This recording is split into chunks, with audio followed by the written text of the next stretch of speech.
Hello, so I've been messing around with Sofia Woodwinds and I was doing a little mock-up of George Shaw's woodwind quintet arrangement of the Harry Potter theme, Hedwig's theme.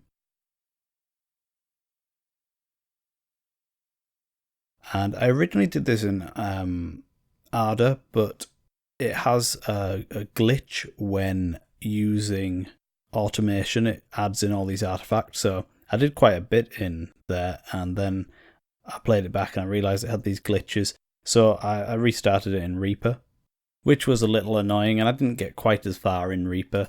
I was just doing it to try out the library and practice with it and play around, so I didn't do too much, but I did a bit, and I recorded the process, and I thought I'd just kind of narrate through it and let you guys see what I was doing. So this is Sofia Woodwinds, and it's hanging out all pink and naked. There's no EQ on there. There's a little bit of reverb I add in towards the end, but there's no processing. It's just the library as it is, and in a very raw, naked context. It's not hidden behind strings or brass or anything like that. So it's probably not an ideal context for the library, but it's the kind of thing I like to do. Now the basic mock-up itself takes me maybe about 10 minutes, just under 10 minutes, because I'm just playing it and recording it in. Or at least the video section that you'll see is about 10 minutes. I edited out a few areas where I made mistakes and had to re-record because I'm not the best performer and my timing isn't always right, so I usually have to do 2 or 3 takes on every section. But I didn't want to leave all that extra stuff in, so I chopped those bits out.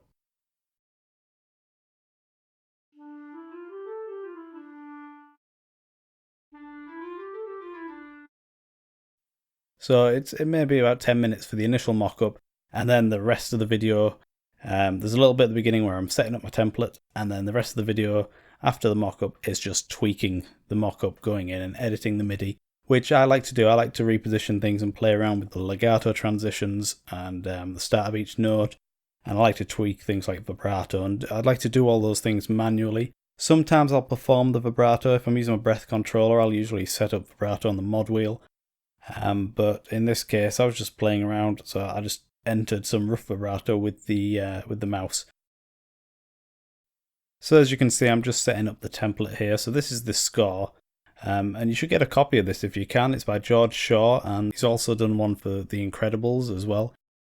I urge you to check those out, and if you go to his website, you can actually buy the full score and the parts. So I'm just using a little bit of the conductor's score here. And it's a quintet, so it's a flute, oboe, clarinet, bassoon, and French horn. But I've just got the woodwind library, so you'll actually see I'm going to replace the French horn with a bass clarinet. And that worked out fine just for the little bit of the score that I'm mocking up here. The range is okay, and it blends nicely just on the chords that it's used in. It's only about 4 or 5 notes, so it's fine to use the bass clarinet there.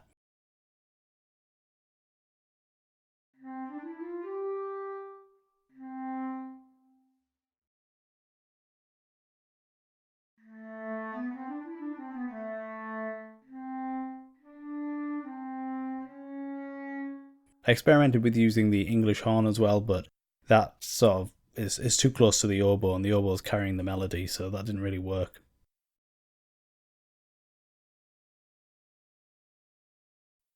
So you'll see I'm just about set up. I've put in the tempo and the time signature. I actually changed the tempo later on a bit just to slow it down because it made it a bit easier for me to do the mock-up.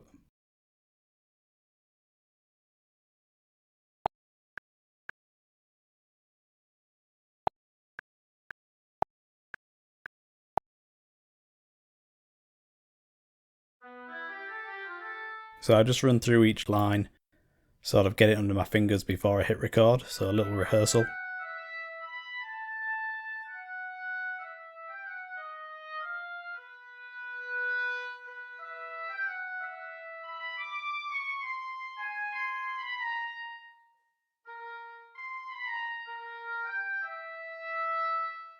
Okay, so now I'm going to record the oboe part.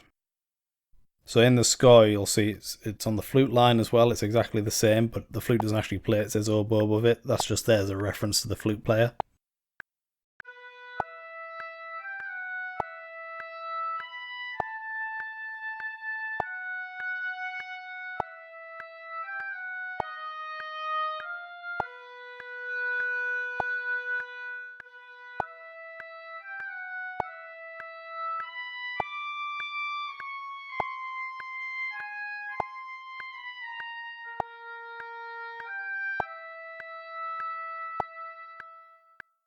So that was actually about my third take on the oboe there. I'd done a couple before, which I wasn't happy with. I like to record a whole phrase at a time if I can, so I tend to not just record part of a phrase. If I go wrong, I'll redo the whole phrase.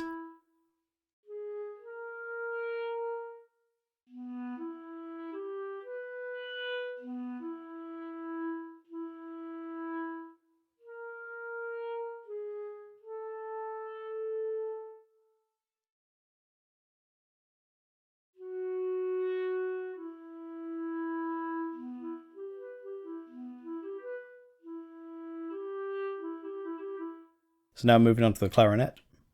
The clarinet's quite an easy part. I think I may have re-recorded this once. It's hardly got anything to it.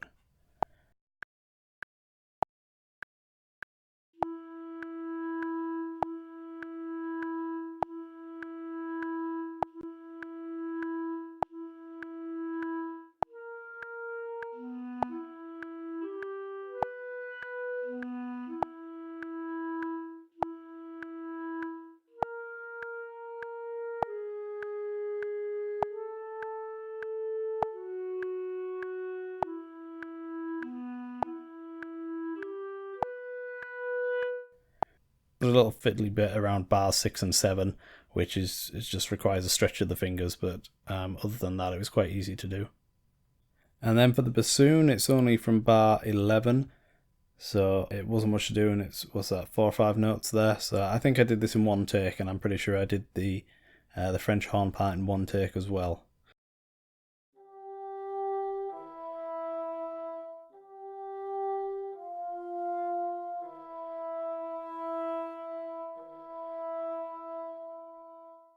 The only thing really I had to sort of take care of here was the dynamics, because they're very soft. Especially the French horn part is really soft, and you'll notice that the bassoon part actually has a diminuendo at the end there. So I was trying to sort of tweak the controllers to allow for that. I was playing around with the expression because I thought maybe I'll use expression on it.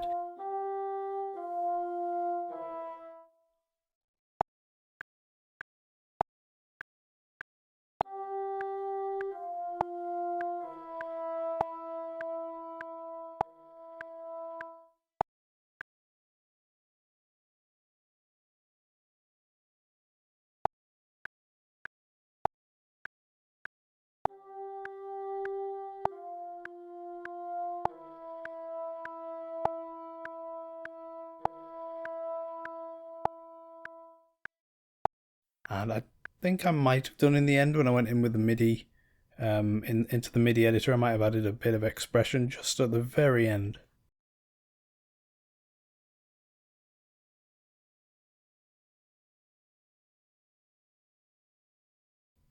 Yeah, I did. So I came in and I added a bit of expression just to get that diminuendo in on the end of the bassoon part.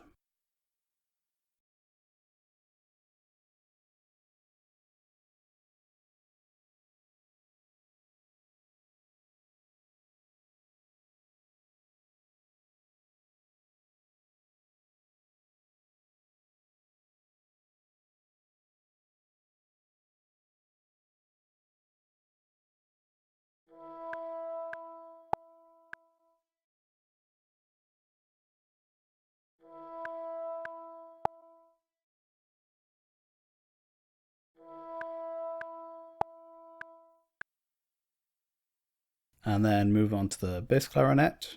Well, the French horn, but I'm recording on a bass clarinet. Now this, I have a little bit of trouble with transposing instruments. Same with the clarinet actually. I've just got to get my head around the notation. So this is transposed.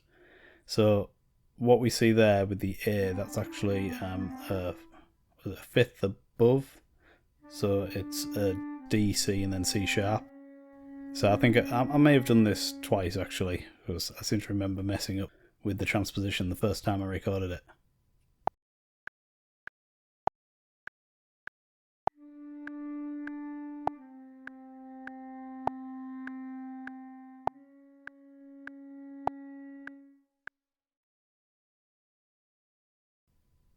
Okay, and that's pretty much the mock-up done. I mean, it doesn't sound brilliant, and as far as I'm concerned, my mock-ups never sound brilliant, but that's just me.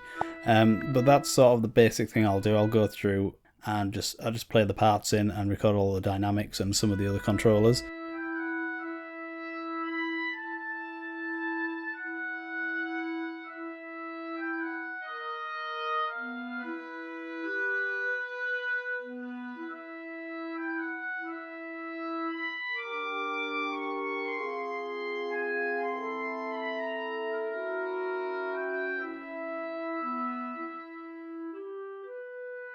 With this, I decided to go a little further and go into the MIDI editor and add some more phrasing, play around with the phrasing and the especially the attack of notes. I like to tweak the velocity to control the attack and add in a bit of vibrato where I think it's needed. So the next 20-30 minutes of this video is basically just me tweaking. So I won't be talking much for this. There's not much for me to say. If you just want to hear the finished things, just skip to the end.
Now there's a bit here where I've realised I've messed something up on the clarinet because I've added in an extra note that basically I had it under my fingers from the little phrase that came before, which started on the B, but I shouldn't have included the B. So I'm just looking at the notation and looking at the piano roll and trying to work out why it's not working. So I'm more used to looking at the notation than the piano roll. So when I look at the piano roll, it takes me a moment to sort of translate what I'm seeing between that and the notation. Sometimes I'll go into the notation view in Reaper if I'm working on something a bit more intricate.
Okay, well that's about it for this video.